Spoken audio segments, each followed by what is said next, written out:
Hello, this is Matt on the Moon Lambo channel. Just a few hours ago, Judge Torres denied the SEC's request for interlocutory appeal, which just means expedited appeal, and she took it a step further. She absolutely raked the SEC over the coals, bashing them and making it crystal clear, yes, even further, that XRP itself is not a security. She expanded upon, she took this opportunity, so think about this.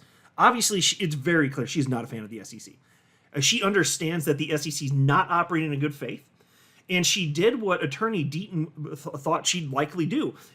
First of all, deny this appeal request, and then second of all, use it as an opportunity to further expand upon the ideas she set forth in her July 13th ruling that XRP itself is not a security. That's exactly what happened here. It's forceful language. And I've got perspective from several attorneys within the XRP community. That would be Attorney Jeremy Hogan, Attorney John Deaton, Attorney Bill Morgan, and Attorney Fred Rispoli. And you'll see that they note, like, wow, this is harsh. And Attorney Fred Rispoli, he even notes that at least one thing in particular that Judge Torres had to say, she did not have to say, but she just wanted to. I'll give you his exact words in full context. But before going further, I do want to be clear. I do not have a financial background of any kind. I am not offering financial advice, and you definitely should not buy or sell anything because of anything I say or write.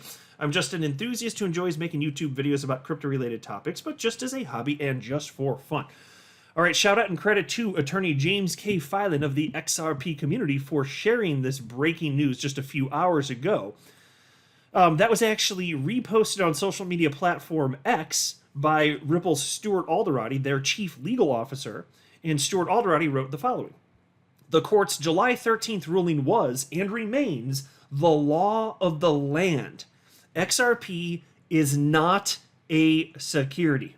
So, folks, I'm not really going to be talking about price in this video, but still, I couldn't help but thinking, look, with this level of clarity, what do you think is going to happen when bull market comes around? What do you think's going to happen when we enter euphoria and all the, the laser eyes and diamond hands, all that crap comes back? What do you think's going to happen now that XRP is untethered, it's unshackled, it's the only large cap coin on the planet that has legal clarity within the United States? What do you think is going to happen? That's not rhetorical. Let me know in the comment section below, but I'll just hazard a guess that it's going to be really good. I'm just going to hazard that guess if that's all right. Here is a post from the Blockchain Backery, simply wrote, "Oh snap," upon seeing this news, and that was reposted by Attorney John Deaton. Attorney Deaton wrote, "Yes, I just got the email from the court. Judge Torres has denied the interlocutory appeal request. SEC loses again."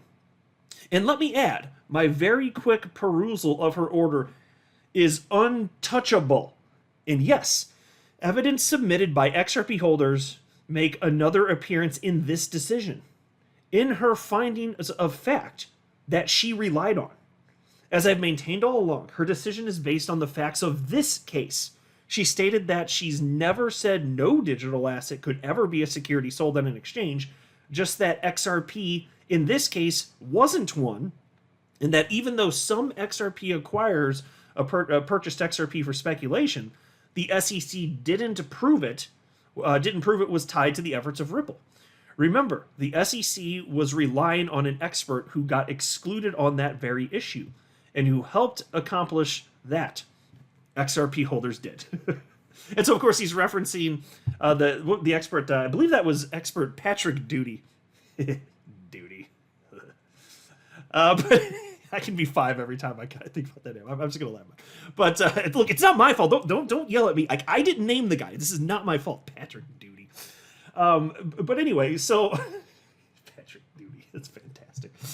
But look, so there was always this idea, and some people, like, especially with the cases going on for the before XRP had its legal clarity, there's this idea of purchasing XRP with the expectation of profit, because that's a prong of the Howey test. But in order for any asset to, or any sort of transaction or scheme rather, to pass the Howey test, meaning it's a security, you have to satisfy all the prongs of the Howey test.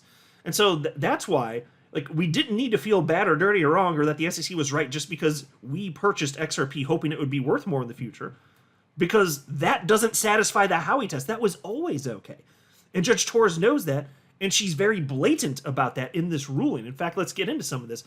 Here's a post from attorney Jeremy Hogan. He said, the SEC's motion for interlocutory appeal denied, which means the case either goes to trial in April or goes away. And this order allowed the judge to explain parts of her ruling even better, making appeal that much harder for the SEC to win. Disaster for the agency. Yeah, folks, you'll see as we go through this. The SEC doesn't really have a good move in response to this. They're screwed. This has gone disastrously for them, and that's what the hell they get for overstepping this disgusting, despicable agency. And so here's part of what Judge Torres wrote as shared by attorney Hogan. This is what he was referencing. Reads as follows from Judge Torres.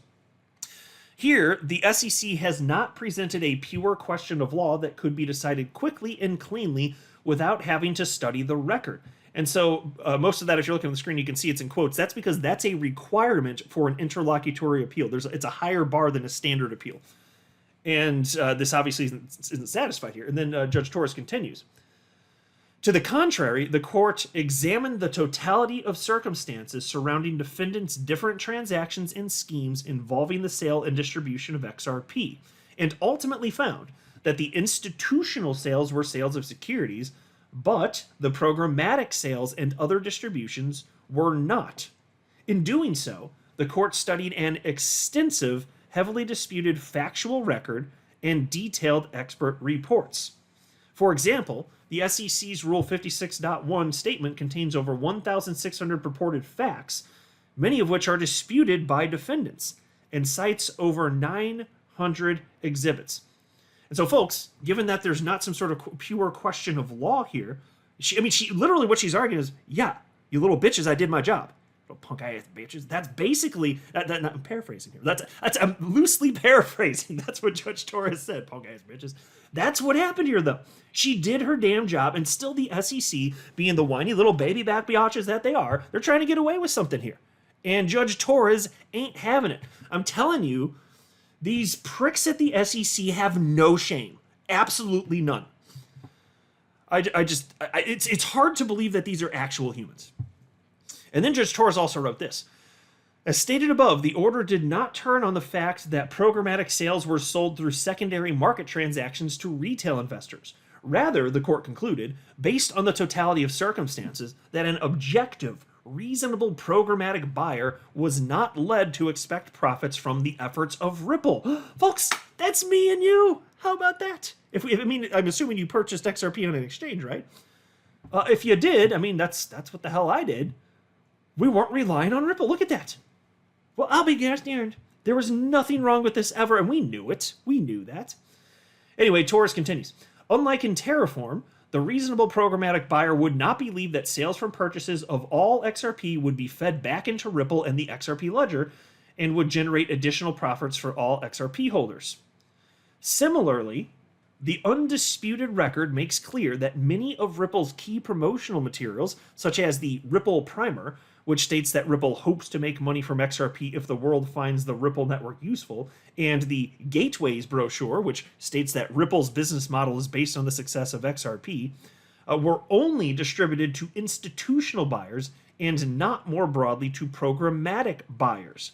In other words, after a close examination of the extensive factual record and expert reports, the court concluded that the programmatic buyers did not have every bit as good a reason as the institutional buyers to believe that defendants would take their capital contributions and use the capital to generate profits on their behalf. Ba-bam, and we've known this was true. It's so beautiful to see it. This is the same stuff that we argued for over 2.5 years, and it is glorious to see the Judge Torres, after her ruling in July, now tripled down on these arguments, expanding upon it further. Oh, and there's more. Let me continue. Attorney Hogan also wrote the following. I like how the judge here clarifies her holding, at the same time reminding the SEC that speculating in a commodity alone does not meet the test, but that you also must rely on the efforts of others, which the SEC failed to prove. Folks, that's in line exactly what I was saying just a few minutes ago. It's okay to buy something with the expectation of profit. That doesn't mean that it's going to satisfy the Howey test.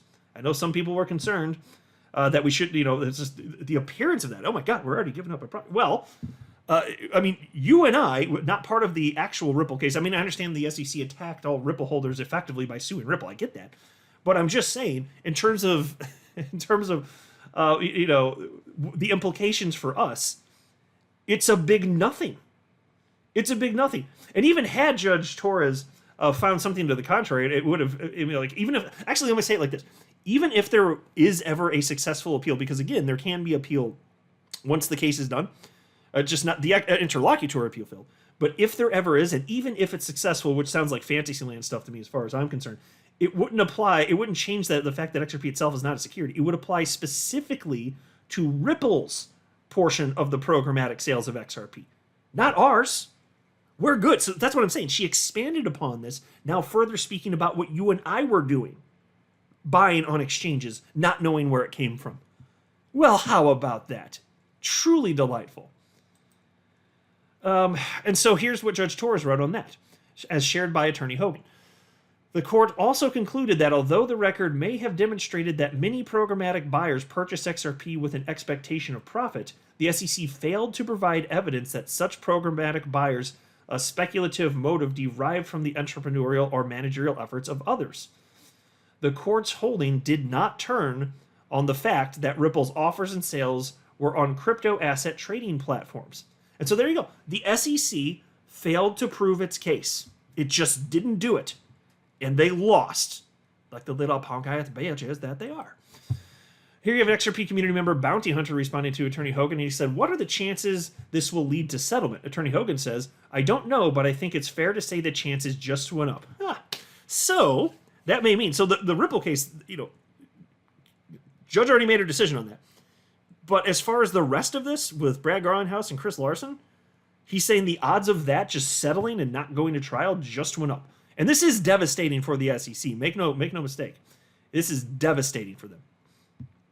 XRP community member Mindset333 said, hey, Attorney Hogan, does this mean they can't appeal or that they just have to wait to file? Attorney Hogan said they can only appeal after the trials and verdicts and post-trial motions next year. And so, folks, this interlocutory appeal thing, this is done. But they can appeal after all the rest of what he just cited there is done, like the actual trial and post-trial motions. Then they could. And somebody named Mitgo wrote, but the trial will be only respecting the institutional sales, right? All the rest is clear now. And Attorney Hogan clarified, no, the trial would only be for the individual defendant. So that is what I just said a minute ago. It's just for Brad Garlinghouse and Chris Larson. That's all that's up in the air. XRP community member XRP Crypto Wolf wrote to Attorney Hogan and said, the SEC should not even bother appealing. They keep embarrassing themselves with every loss against Ripple. Yeah, that's the damn truth. That is for damn sure. Attorney Hogan responded and said, who at the SEC wants to try the case against Garlinghouse and Larson? I wouldn't want to do it. Yeah, that's for damn sure. Because they're going to lose. They will lose disastrously. And they have to know that too. And so can you imagine if you're tasked with this and it's your job and you just have to do it? And you just have to argue, you have to make all these arguments that even you don't believe. And you have to try and do it in a convincing fashion. I hope you're good at acting, you little prick-ass attorneys at the SEC. You maybe take some acting classes or something first. Oh, my God. Here you have Andrew French responding to Attorney Hogan. He said, I've asked lots of people and the answer is about the same, but can the SEC appeal this decision? And Attorney Hogan said, no, you can't appeal this. And he's, of course, referencing the interlocutory appeal here. So that portion, like I said a second ago, is done. XRP community member Wes Welk wrote to Attorney Hogan and said, can they settle the part due to go to trial and still appeal the part about XRP not being a security? Attorney Hogan says, no, they can't appeal the part about XRP not being a security. And so, folks, the reason they can't do that is because that's not even something that that Judge Torres was tasked to declare, technically. She didn't even have to do that. It's just the SEC made so many outrageous claims that opened the door for Judge Torres to come in and make that claim. And so that's the law of the land, but it's not something that she was tasked to rule on, and thus it can't be appealed even. That's done. It's over. XRP is a security period, or not a security period. We're good on that, folks. Here you have Ripple employee and XRP community member Neil Hartner sharing this news and wrote, by my count, the SEC got an F on their interlocutory appeal. The judge shot down every one of their arguments and peppered the word fail 10 times in her 14-page ruling. You gotta love that. And Attorney Hogan responded to Neil Hartner and said, I was actually surprised by how strongly worded the order was against the SEC. She just kept bashing the agency over and over. Folks, Judge Torres she came to the same conclusions that we came to. And like I said, for years on end, any person, unbiased, you just come in as a blank slate, you look at the facts, you can clearly see the SEC is wrong on this. It's a jurisdictional overreach, and it's disgusting, and it harms investors, all that jazz. And she saw it very easily, as it turns out. We just had to go through the thing, though. Here you have XRP community member Ashley Prosper, who wrote footnote 5. Wow, Judge Torres is really taking the SEC to school on the Howey test. Turns out that brush isn't so broad, Gary Gensler. And here's footnote number 5, as written by Judge Torres, reads as follows. Consider, for example, a programmatic buyer who, while browsing on a digital asset exchange, sees the price of XRP dramatically increase, but is unaware of Ripple's existence. If the programmatic buyer then purchases XRP from the exchange with the intention of later selling XRP for a profit, she would have purchased XRP with an expectation of profit, but that motive was not derived from the entrepreneurial or managerial efforts of others as required under Howey. It's so delightful. After years and years of it, I was saying it, you were, everybody in the community was saying this. We all knew this. We're informed. Judge Torres knew it all along. We just had to wait for her to share all of her perspective in this final ruling. But yes, and now to see her expand upon this because the SEC were such pricks to go for this interlocutory appeal, it opened the door for Judge Torres to do more damage to them. It is glorious. This is absolutely glorious. Here you have Attorney John Deaton, who said, Gary Gensler, and he tagged him here on X. Gary Gensler, this is the judge, after listening to you gaslight the American people over expectations of profits, taking you to school on the Howey test.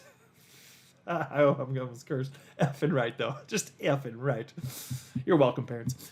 Here you have Eleanor Terrett, Fox Business journalist, wrote, New. I asked John Deaton what his initial reaction was to Judge Torres' ruling, and he told me, quote, she made clear that her decision was about XRP in this case. In sum, she made it even clearer that, excluding Bitcoin, XRP is the only digital asset with legal clarity.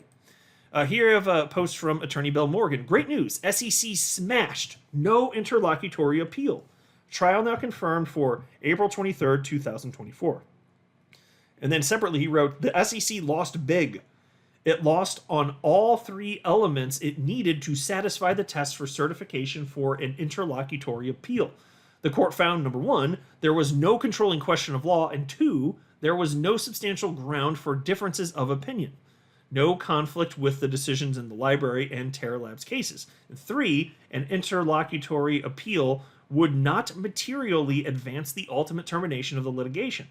A complete loss by the SEC on every element. Totally smashed. That's what Attorney Morgan said. Spot on. I just absolutely love this. I hope you're enjoying this. Like, bask in the glory of this. Like, we had to put up with crap for over 2.5 years. I don't know about you, but I think it's time for a damn little happy dance. I'm just saying. Here's what Attorney Fred Rispoli had to say. The big win was July 13th, of course, but this is also pretty sweet. Options for SEC are dwindling at a rapid pace. This opinion, to me, oozed with contempt from Judge Torres for the SEC for wasting her time and in a disrespectful way. I still maintain it all went south for the SEC the day it took such wildly hypocritical positions in the Hinman email saga. What an epic failed decision for Show Me the Dinero Tenrero, which, by the way, I gotta pause it. I think that's hilarious. And he's, of course, referencing Jorge Tenrero, one of those asshat prick attorneys over at the SEC, part of the Ripple case. And then Attorney Rispoli says, the too long didn't read of this order, to me, is footnote 6, first sentence, quote, the court further notes that in its summary judgment briefing, the SEC presented shifting and inconsistent arguments as to its legal theory about the other distributions, end quote. Are you guys listening to this? Judge Torres said that they were inconsistent arguments from the SEC. So shifting and inconsistent arguments about legal theory about the others. It's just unbelievable. I love this so much. And then Attorney Rispoli says, this statement was completely unnecessary for Judge Torres to make and only exists to jab at the SEC. Out of character for Judge Torres, but fully necessary. The SEC may seek an emergency writ to Second Circuit, but that will be denied. It would waste time and money, so I cannot put that at 0% probability. The order's many references to facts yet to be decided was saturated with implications by Judge Torres that any and all arguments by SEC will be greeted from a starting point of being non-credible. I love this so much. But as it becomes ever clearer, this case was only meant to kneecap an innovative company for the benefit of Gary's and Coward Clay's masters. Don't expect SEC to recognize its doomed position anytime soon. That sounds pretty spot on to me, Attorney Rispoli. What a great day. It's a nice day. It's a really nice day. I'm not a financial advisor. You should not buy or sell anything because of anything I say or write. That would be a very, very, very bad idea. Until next time, to the moon, Lambo.